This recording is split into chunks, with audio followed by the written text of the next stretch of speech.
Ito yung bilog na column dito, yung naro-rotate ng 90 degree, tapos may gear pa ikot.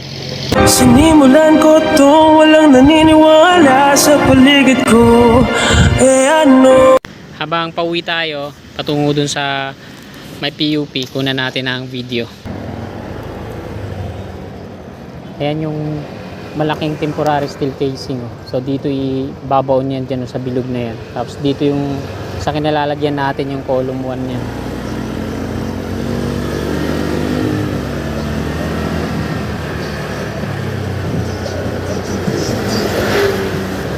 Medyo madilim na konti. Ayan yung crane na malaki.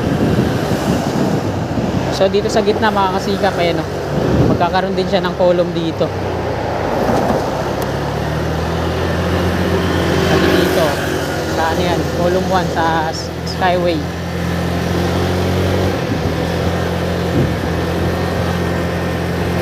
Padalasin ko sa Mora Bridge. Lagyan nila ng bakod yung gitna, yan yung malaking crane.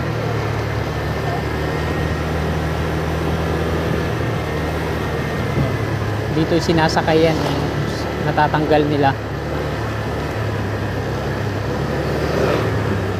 So silipin natin dito.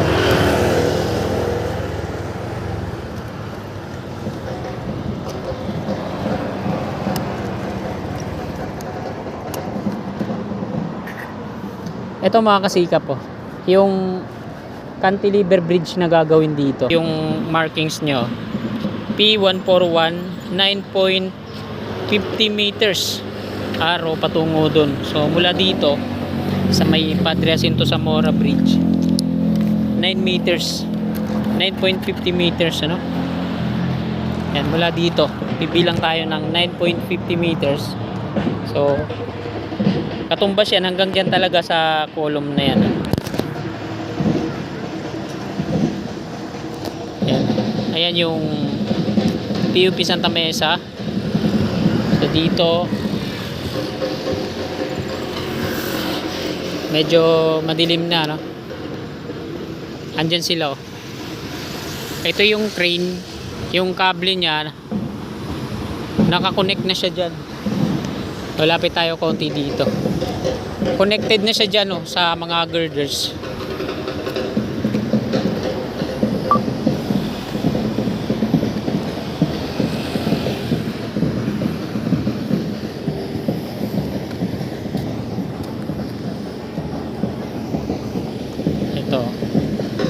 Ito yung isang column dito.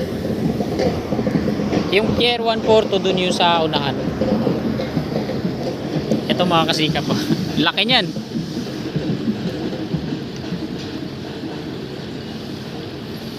Yung sa MWSS na yan, yung may nilad, yung pipe nila, so hindi na yan di-demolish. Dito yung ano nila, yung truck na pinagkakargaan ng mga bahagi ng mga tinanggal nila dito. Ay nakasulat dito, cutting and welding activity in this area, hot work permit required.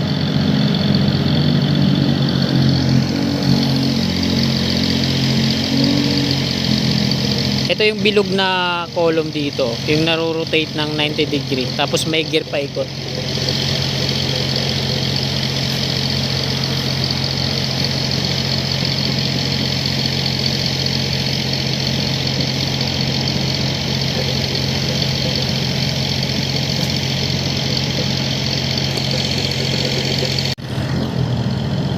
So ito na mga kasikap po, yung progreso dito sa PNR Bridge. Andun na yung crane na malaki, connected na yan dito sa taas. Tapos ito yung kable, nakakonect na yan dyan sa mga girders. So ayan, na-acetylene torch nila ngayong hapong ito.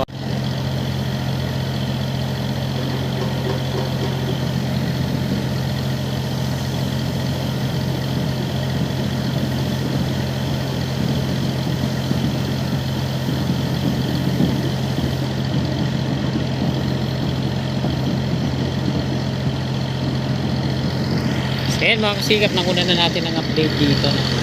Didiretso na tayo dun sa may PUP Santa Mesa. Dun tayo mag-e-end ang ating video. Ayan, ito yung Padre Jacinto Zamora Bridge. Ayun, may papadaan na bangkang dimotor. So tingnan natin dito. Dito yan tatagos. Ayan, kukunan natin ng video. Dito yan tatagos yung bangkang dimotor.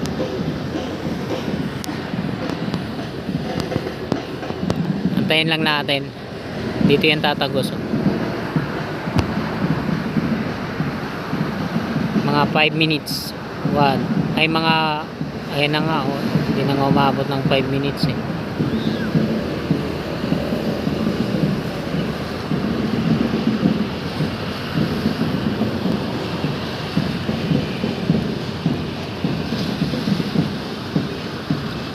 Parang hindi ko narinig yung tunog ng makina, no?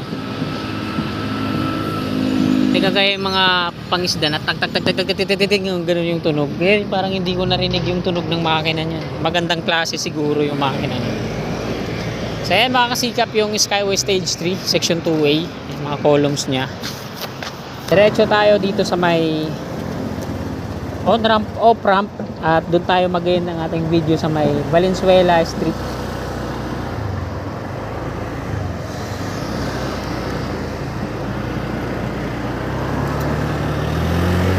Ayan yung mga pier columns ng Section 2A. Ayan o, pag ganyan yung design o.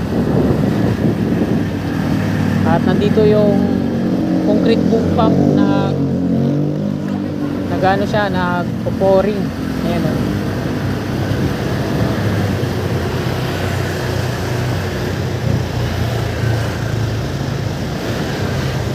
Sinemento nila dyan.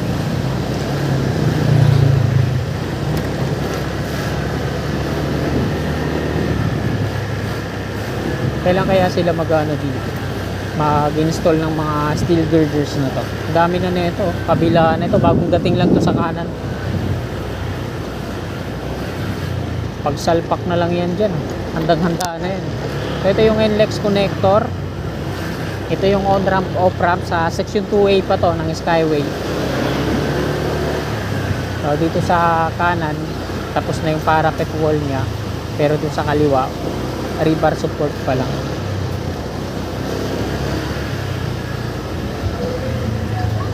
Basa yung kalsada dito, umulan. Ayun o, yung mga support na rin sa ilalim, gumagawa sila ng pier.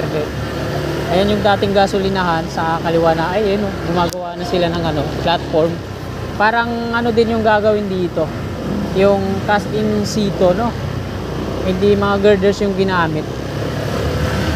Yung sa on-ramp niya, cast in din yung gagamitin.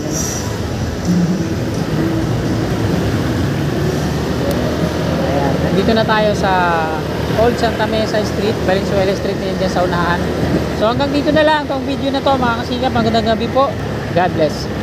Ulatan ko lahat ng mga blanco